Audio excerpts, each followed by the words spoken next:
আমরা কি শুরু করব? মিল্টন সমাদরের বিরুদ্ধে যে অভিযোগটা ছিল আপনারা বলেছেন, তাকে আমরা আজকে গ্রেপ্তার করেছি। তার বিরুদ্ধে অনেকগুলো অভিযোগ, এবং সে তার বাড়ি হলো বরিশালের উজিরপুরে। সে তার উত্থানটা হচ্ছে তার বাবাকে পিটিয়ে সে এলাকাবাসী তারা ধরে এলাকা ছাড়া করে। এখানে এসে কিছুদিন শাহবাগে একটা ফার্মেসিতে কিছু কাজ করত, সেখানে ওষুধ বিক্রি চুরি করার কারণে তাকে সেখান থেকে বের করে দেওয়া হয়। এরপরে সে একটা পর্যায়ে কিছু লেখাপড়া করে সে মিঠু হালদার নামে একটা নার্স, যে নার্সিং মেয়ে, যে পেশা নার্স, তাকে বিয়ে করে। বিয়ে করার পরে সে তখন তার স্বপ্নে আসলো সে একটা ওল্ড অ্যান্ড চাইল্ড একটা কেয়ার সেন্টার সে স্থাপন করবে, এরকম একটা স্বপ্নে আসলো। তখন তার ওয়াইফকে নিয়ে সে মিরপুর এলাকায় একটা child and old age care নামে একটা প্রতিষ্ঠান খুলে। এখন সেখানে খুলে আসলে এই যে তার বাচ্চা শিশুদেরকে নিয়ে আসতো, আর বৃদ্ধ মানুষগুলি যারা সেখান থেকে মানে গরিব তাদেরকে নিয়ে আসতো। এরকম ভাবে আপনারাও দেখেছেন বিভিন্ন মিডিয়াতে ও সোশ্যাল মিডিয়াতে ভাইরাল হয়েছে। সেখানে এগুলি সে প্রকাশ হয়েছে এবং সে বলেছে যে আমরা সেখানে অপারেশন থিয়েটার আছে, সেখানে মানুষকে সে বিভিন্ন ধরনের সেবা। তাহলে অপারেশন থিয়েটার থাকে, হাসপাতাল থেকে, তারও তো লাইসেন্স থাকতে হবে। সে লাইসেন্স নেই। সে বেশিরভাগ কারণে না, সে রাতে লাশ দাফন করেছে। তখন তাকে জিজ্ঞাসাবাদ করা হলো যে আপনি রাতে লাশ দাফন করেন কেন? সে বলে যে আসলে না হলে তো মানুষ আমাকে বিভিন্ন প্রশ্ন করে, এটা সে উত্তর দিয়েছে। এবং বৃদ্ধা আশ্রমে বৃদ্ধদের চিকিৎসা দেওয়া হয় না বলে গণমাধ্যমে এসেছে। সেটা তাকে জিজ্ঞাসা করা হলো যে আপনি যে 30-25 লাখ টাকা খরচ করেন, টাকা পান কোথায়? এবং নিজেই ডেথ সার্টিফিকেট তৈরি করে ডাক্তারের সিল স্বাক্ষর জাল করে সে নিজেই মিডিয়ার কাছে শেয়ার করেছেন। এবং আমরা এটাও জেনেছি যে সে ইতিমধ্যে 900 লাশ দাফন করলেও 835 সালের সম্পূর্ণ গরমিল কোনো সমস্যা দেখাতে পারে না। এবং তাকে জিজ্ঞাসাবাদ করলে তুমি এগুলি লাশগুলির পিছনে তোমার কারণ, এই লাশগুলি তুমি রাতে দাফন করো এগুলি, তখন কোনো এক সময় দেখা যায় যে সেখানে পাশে একটা মসজিদ ছিল, সেখান থেকে প্রশ্ন উঠেছে যে কিডনির পাশে সেখানে রক্তের দাগ রয়েছে। তাহলে তার বিরুদ্ধে অজস্র অভিযোগ, যে অভিযোগগুলি আমরা তাকে জিজ্ঞাসাবাদ করব যে লাশগুলি রাতে কেন উনি দাফন করতেন।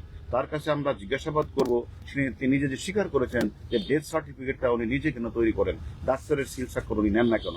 এবং সেটা একটা অনেকেই যা তাদের অত একটা বাচ্চা শিশুকে দিয়েছে, অত বৃদ্ধ একটা মানুষ তার দিয়েছে, যখন তার খোঁজ খবর নিতে গেছে তাকে সে সেখানে টর্চার ছেলে তাকে কিন্তু পিটিয়েছে। এরকম আমাদের অভিযোগ আমরা পেয়েছি। সবকিছু মিলিয়ে সে তার বিরুদ্ধে অজস্র অভিযোগ আমরা পেয়েছি। এবং সে এই টর্চার সেলে সে বলেছে তার 2টা আশ্রম রয়েছে, একটা হলো সাপার, একটা হলো 500-700 লোক রয়েছে।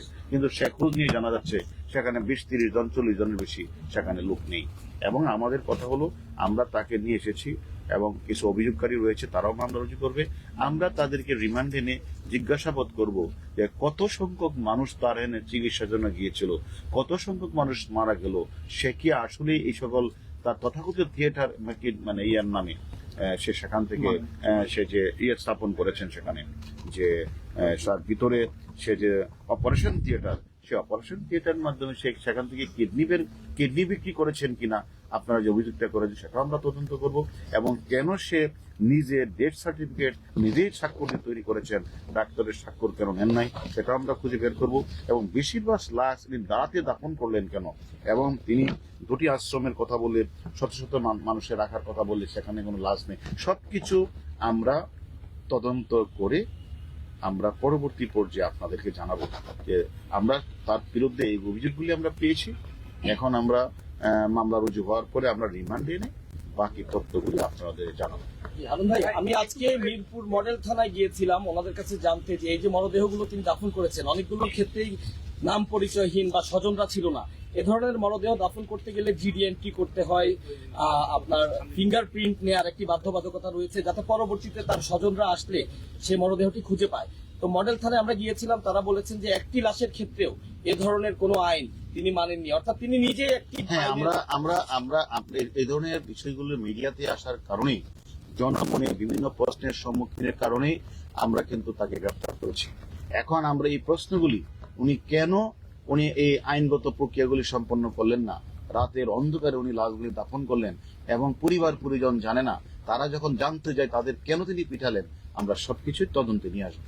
কারণ ভাই একটু পরিষ্কার করবেন আমাদের নিউজের ক্ষেত্রে যে ওনার নামে একটা সাভার থানায় মামলা ছিল, সেটাতে উনি জামিনে আছেন। আজকে উনি গ্রেপ্তার হলেন, স্পেসিফিক কিসে গ্রেপ্তার করলেন আর আরেকটা কোথায় থেকে গ্রেপ্তার করছেন?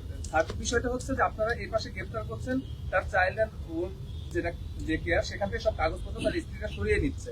তো সেখানে তো এটা আমরা আমাদের তদন্ত টিম সে কাজগুলি খোঁজ খবর নিচ্ছে, কাগজগুলি তার ওয়াইফকে আমরা জিজ্ঞাসাবাদ করব এবং কাগজগুলি আমরা উদ্ধার করব এবং তার বিরুদ্ধে একাধিক অভিযোগ আমাদের কাছে আসছে, এটি মামলা রুজু হবে। মামলা রুজু হওয়ার পরে আমরা রিমান্ডে আনবো।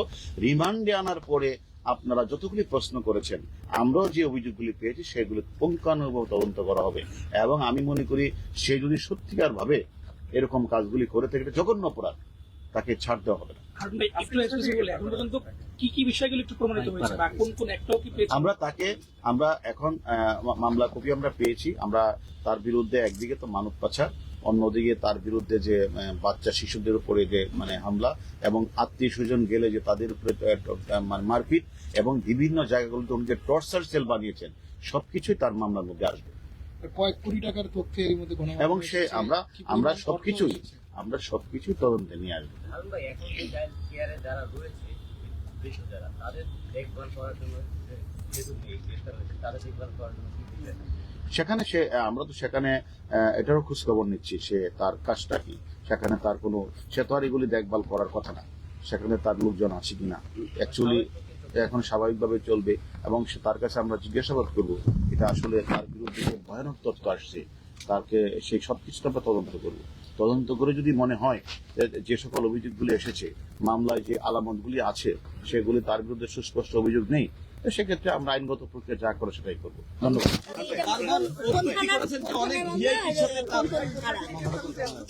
আমরা পরে আপনাকে জানাবো।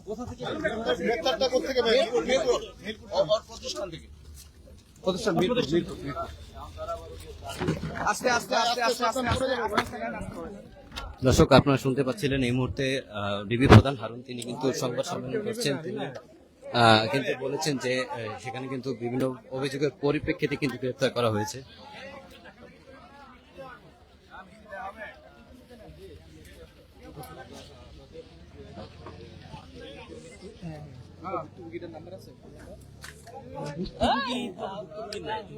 এই যে আপনার সুজন যে ছেলেটা বললেন না মারছিল না, তার পাশের বাসায় আর কি, তার মাধ্যমে কালকে যোগাযোগ করছেন, সুজনের নাম্বার। তো সবকিছু মিলে কিন্তু এখন আপনারা দেখতে পাচ্ছেন যে ডিবি অফিসের সামনে কিন্তু রয়েছে যে মিডল সমাদা, তাকে আটক করা হয়েছে। তো এর পরিপ্রেক্ষিতে দেখতে পাচ্ছেন এই মুহূর্তে ডিবি অফিসের সামনে পরবর্তীতে আপডেট তার বিরুদ্ধে যে অভিযোগ রয়েছে সেই অভিযোগের পরিপ্রেক্ষিতে কিন্তু তাকে গ্রেপ্তার করা হয়েছে। এখনো পর্যন্ত সুনির্দিষ্ট কোনো মামলা নেই। মামলার যেটি ছিল সাভারে, সেই সাভারের মামলাটা কিন্তু এখন পর্যন্ত সেটি তিনি জামিন পেয়েছেন। তবে এই অভিযোগ প্রক্রিয়াকে খতিয়ে দেখা হবে। তার প্রাথমিক জিজ্ঞাসাবাদে তিনি বেশ কয়েকটি বিষয় স্বীকার করেছেন এবং গণমাধ্যমে যেসব তথ্য প্রকাশ পেয়েছে সেই তথ্যের ভিতরে সত্যতা তিনি স্বীকার করেছেন। তো এই ছিল সর্বশেষ পরিস্থিতি। আপনারা দেখতে পাচ্ছেন ঢাকা ডিএমপি অফিস থেকে ডিবি কার্যালয়ের ডিবি প্রধান হারুন তিনি কিন্তু এই মুহূর্তে সংবাদ সম্মেলনে বলেছেন এবং তার বিরুদ্ধে আর্থিক অনিয়ম সহ বেশ কিছু যে অভিযোগ রয়েছে সবকিছু কিন্তু খতিয়ে দেখা হবে এবং যে কাগজপত্র সরিয়ে নেওয়ার যে বিষয়টি রয়েছে এই বিষয়টি সরিয়ে নেওয়ার বিষয়টি কিন্তু এখন দেখছে যে গোয়েন্দা সংস্থা কিন্তু তারা তদারকি দিকেছে, তাই কাগজপত্র সরিয়ে নিলে বাকি শুধুমাত্র মিল্টন সমাধান নয়, তার স্ত্রীকেও কিন্তু জিজ্ঞাসাবাদ করা হবে বলে জানিয়েছে। এই ছিল সর্বশেষ পরিস্থিতি। পরবর্তী আর জানতে দ্য রিপোর্ট.লাইভের সাথে থাকুন। ধন্যবাদ।